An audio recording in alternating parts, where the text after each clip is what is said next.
Y miren la respuesta interesante del Señor. Verso 25 de Juan capítulo 6. Y hallándole al otro lado del mar, le dijeron: Rabí, ¿cuándo llegaste acá? Respondió Jesús y les dijo: de cierto os digo, que me buscáis. Y noten esta expresión que es un poco extraña.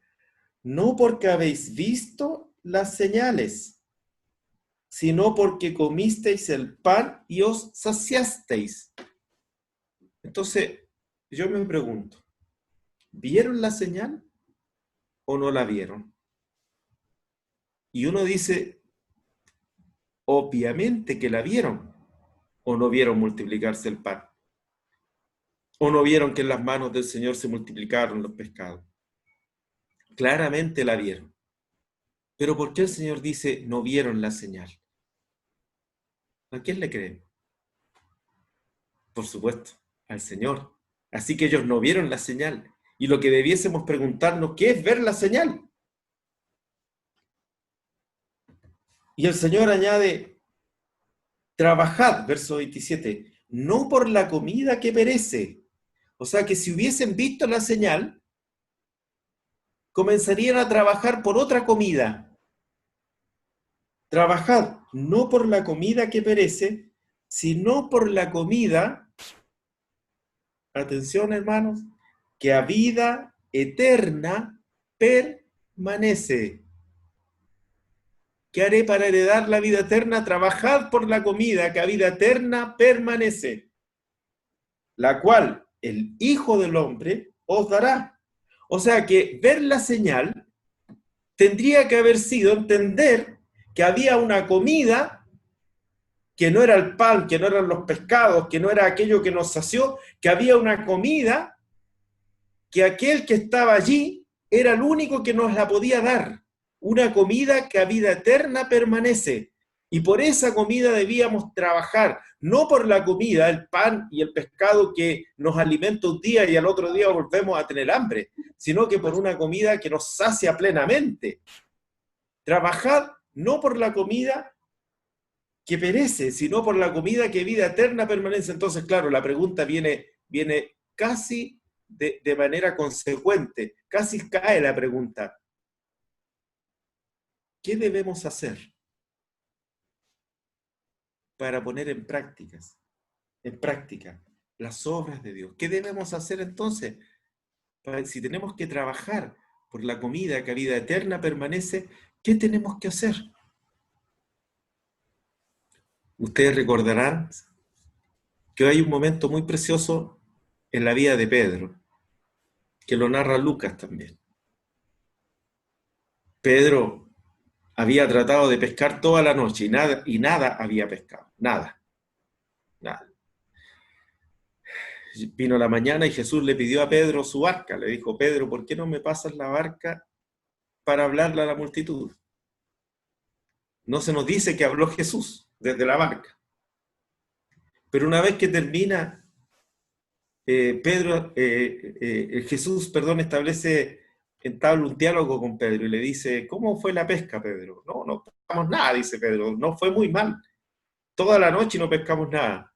Entonces el Señor le dice, bueno, boga o anda adéntrate en el mar o entra hacia el mar y tira la red. Pedro era un pescador, sabía que no había peces. Pero dice algo que parece ser no tan definitivo en él. Dice, bueno, ¿qué pierdo si tiro la red hacia donde tú dices? ¿Qué pierdo de tirarle una vez más? No hay problema. Así que Pedro dice estas palabras que seguramente ustedes las recordarán. En tu palabra echaré la red. Veamos. Y la tiré toda la noche y no pesqué nada. ¿Qué problema hay que la tiré hoy día un rato? ¿Y qué ocurrió? Ocurrió que allí donde Pedro sabía que no habían peces, empezó a haber una gran multitud de peces. Tantos que tuvieron que llamar a una barca que estaba al lado de ellos y llenaron sus barcas de peces. ¿Qué haría yo si le presto por mi barca? Si fuera yo el pescador y le presto mi barca, y después que le presto mi barca me dice dónde pescar, ¿qué haría yo? Bueno, yo lo primero que haría sería hacer un contrato con él de exclusividad. Usa siempre mi barca, pero con la única condición que me diga después dónde echar la red. Negocio redondo, ¿o no? Tenemos asegurada la pesca, pero maravillosa. ¿Fue eso lo que hizo Pedro, hermano? No, no fue eso lo que hizo Pedro. Eso es lo que pienso yo, pecador, todavía, por supuesto. Lo que hizo Pedro fue llegar, olvidarse de la pesca, ir donde aquel que le había dicho, tira la red, y caer de rodillas y decirle, apártate de mí, que soy hombre pecador. ¿Cómo fue posible que Pedro supiese la condición que tenía frente a este hombre? ¿Cómo es posible que por el solo hecho de esta pesca tan maravillosa que tuvieron, Pedro pudiese reconocerse a sí mismo pecador y pudiese establecer la tremenda distancia que había entre él y aquel que le había dado la orden? ¿Cómo es posible que Pedro llegase ante él y lejos de pensar con su razonamiento tal vez más humano o más cercano al nuestro, pensar en ganar, en tener más recursos, pensar en todo lo bien que nos puede ir? ¿Cómo puede ser posible que él haya dicho estas palabras? Solamente porque Pedro vio la señal. La señal no es el fin en sí mismo, sino que la señal es aquello que nos muestra hacia dónde mirar. Es un Pedro, date cuenta quién está aquí. Tú sabes que no hay peces, pero yo tengo una palabra con la cual esos peces pueden venir. Y esa palabra no la tienes tú, la tengo yo. Y eso hace una distancia enorme entre Pedro y Jesús. A Jesús Dios lo escucha. Perdón, a Jesús el Padre lo escucha. A Jesús el Padre lo oye. De Jesús el Padre se agrada. Y Pedro entendió esa distancia. Entonces volvamos ahora. ¿Qué hubiese sido haber visto la señal en el caso de aquellos que fueron alimentados con 5 panes y 2 pescados? ¿Qué hubiese ser visto la señal? Pienso yo que haber visto la señal hubiese sido haber dejado los panes, haber dejado los pescados que nos estaban saciando y haberle dicho al Señor, tú eres el que nos puede saciar, tú eres el que nos puede dar una vida superior a la que estamos viviendo, tú eres. Miremos entonces ahora cómo sigue el diálogo en Juan capítulo 6. Juan capítulo 6, verso 28. ¿Qué debemos hacer? ¿Hay algo que hacer, hermanos? ¿Hermanas? Para la vida eterna, respecto de la vida eterna, ¿hay algo que hacer?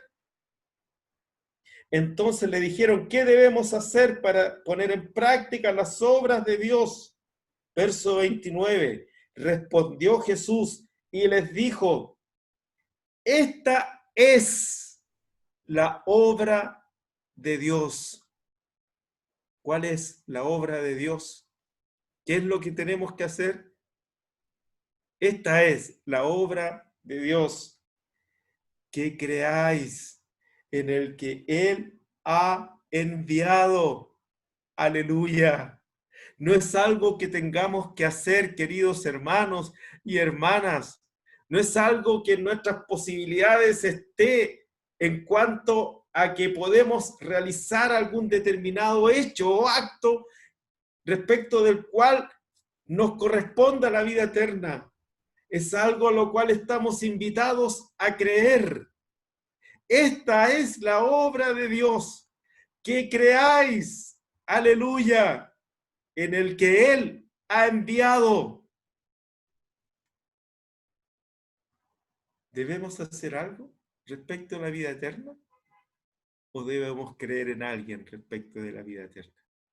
Fíjense que todo el Evangelio de Juan tiene este sentido. Fíjense al final, del Evangelio de Juan, cuando se da el propósito del libro, Juan capítulo 20, verso 30.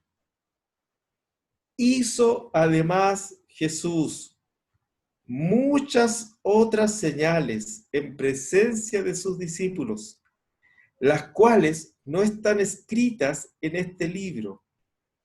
Pero todas estas señales, que en algún momento seguramente ustedes las habrán estudiado, todas estas señales, ¿para qué se escribieron?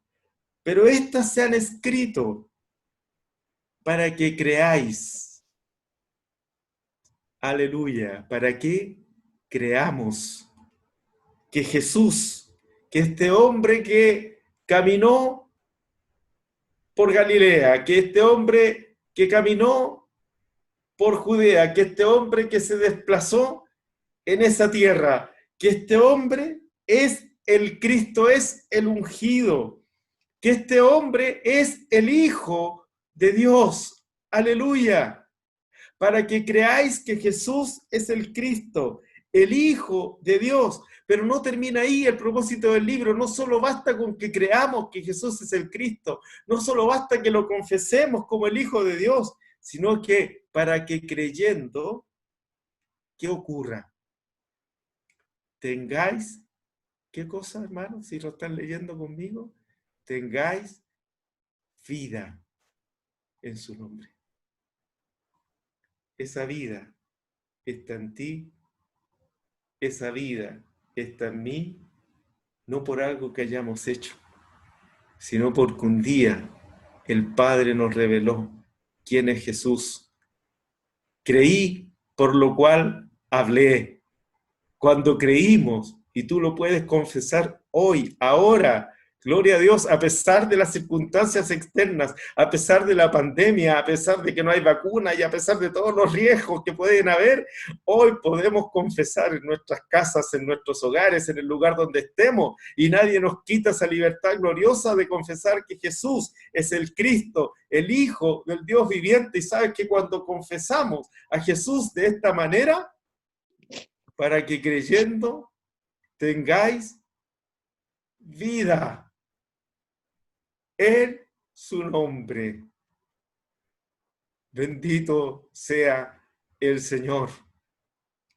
Esta vida eterna es la que el Padre envió en su Hijo Jesucristo. En Lucas tiene una perspectiva futura, y por cierto que la tiene. Por cierto que hay una vida eterna en la cual estaremos anhelantes de esperarla, que es Cristo, que es estar con el Padre, que es estar en la eternidad con Él. Bendito sea el Señor. Pero también es cierto que esa vida eterna está presente ahora, para vivirla por fe. Fíjense, queridos hermanos, volvamos un poquito a esta señal que yo he tratado de enfatizar un poco en cuanto a la multiplicación de los panes, de los 5 panes y de los 2 pescados. En Juan capítulo 6, el diálogo se hace un poco más intenso. Miren el verso 30. ¿Qué señal? ¿Y cómo se le ocurre preguntar eso, digo yo? Si la señal era evidente. ¿Qué señal? Multiplicó para alimentar a una multitud. ¿Qué señal pues haces tú para que veamos y te creamos? ¿No la hizo? ¿Qué obra haces? Nuestros padres comieron el maná en el desierto, como está escrito: pan del cielo les dio a comer. Y Jesús les dijo: ¿no os dio Moisés el pan del cielo?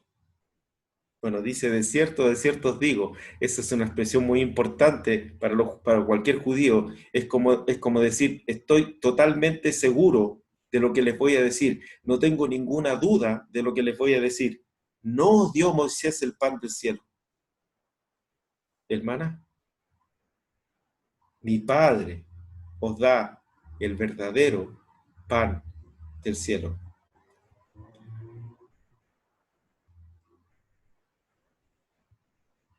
Danos siempre ese pan.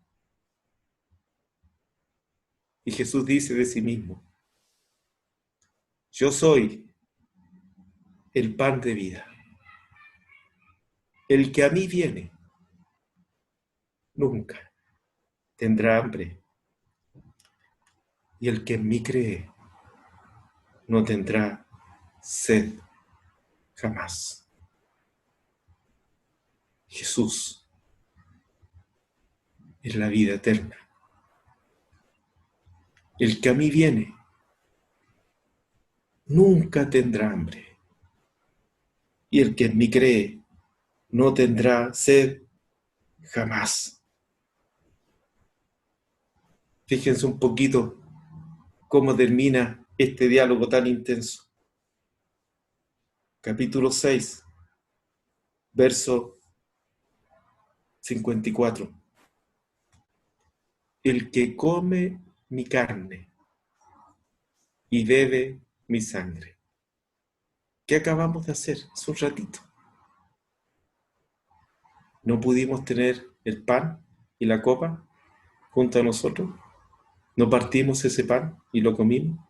El que come mi carne y bebe mi sangre, noten este acento, hermanos, no es que tendrá vida eterna, sino que tiene vida eterna. Leamos un último pasaje en Primera de Juan, hacia el final antes de Apocalipsis, por supuesto, Primera de Juan,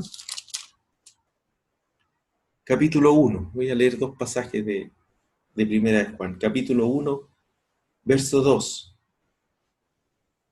Porque la vida fue manifestada. ¿Cuándo? ¿Cuándo se manifestó aquella vida de la cual está hablando Juan? Cuando vino Jesús y trajo la vida eterna. La vida fue manifestada y la hemos visto.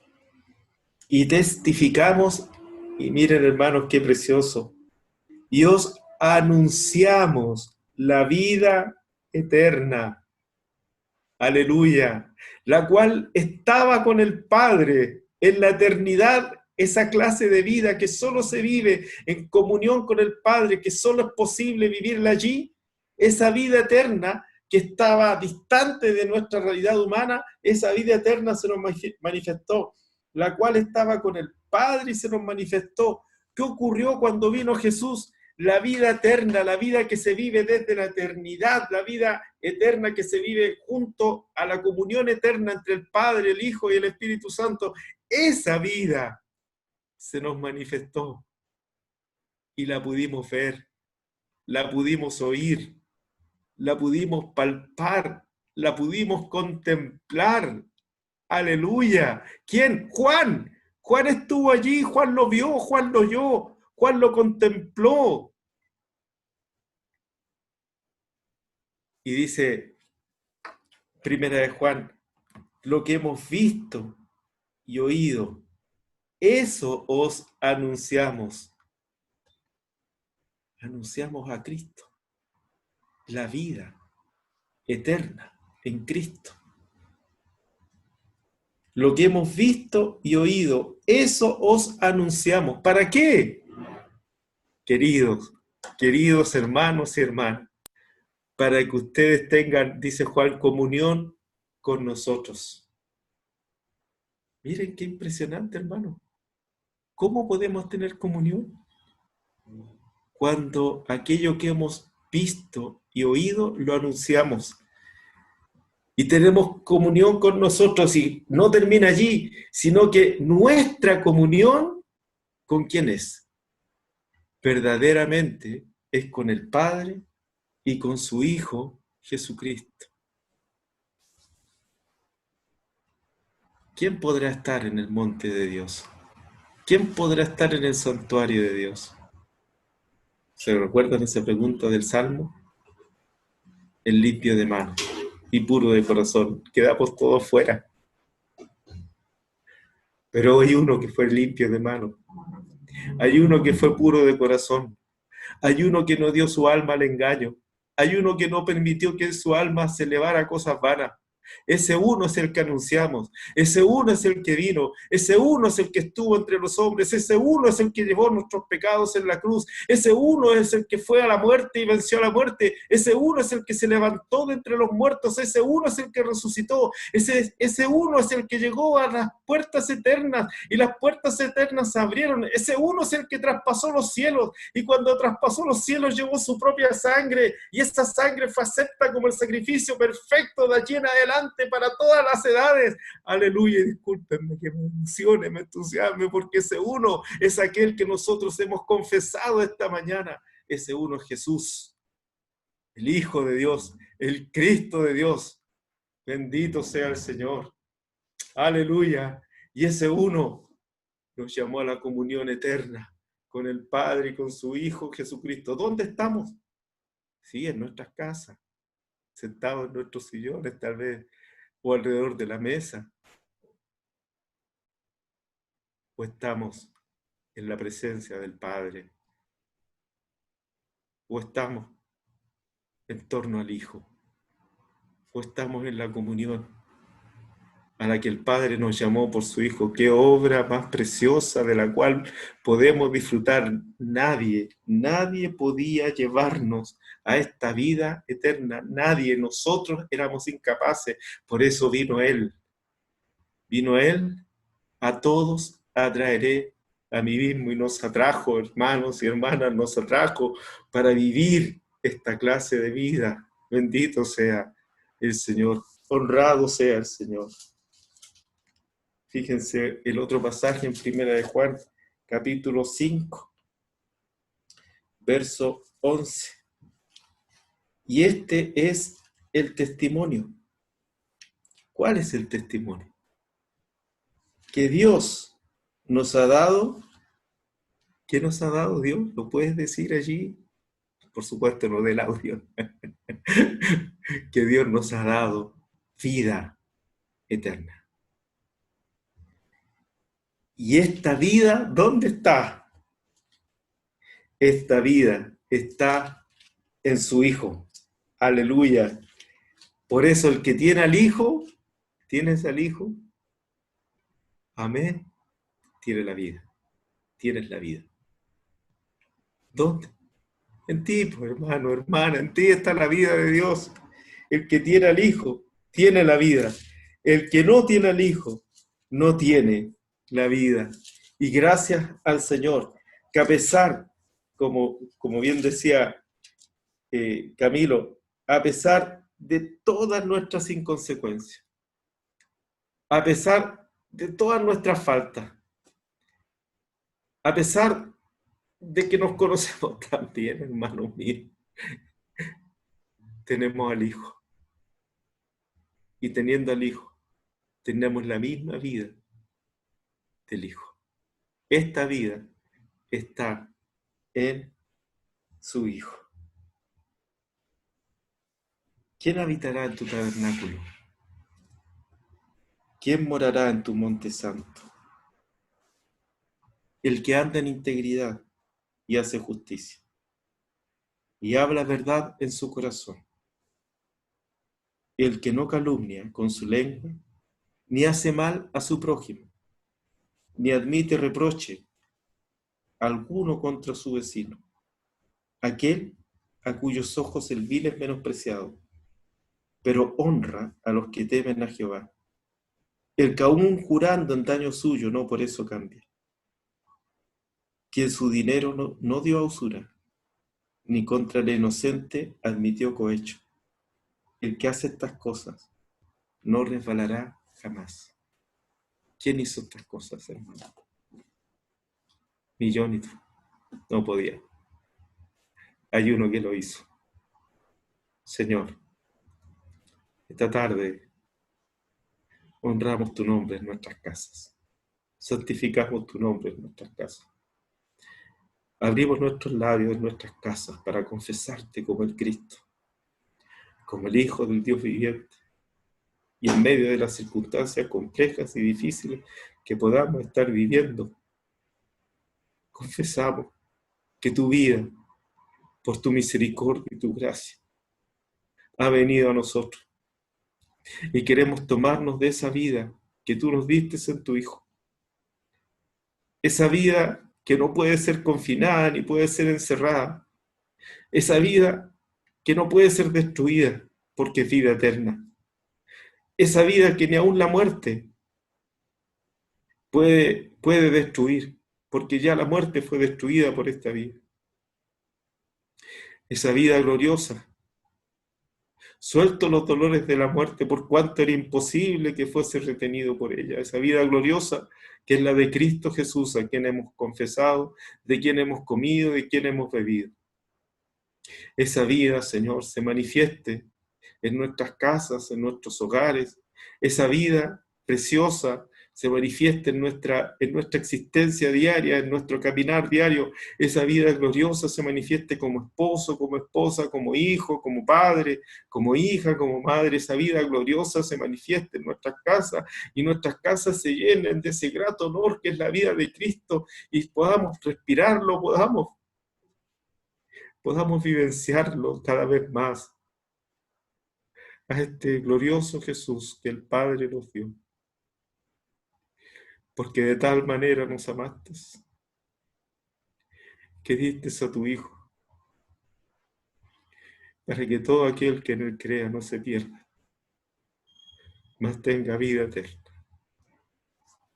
Gracias, Señor, y muchas gracias, hermano, por este tiempo precioso que el Señor nos da.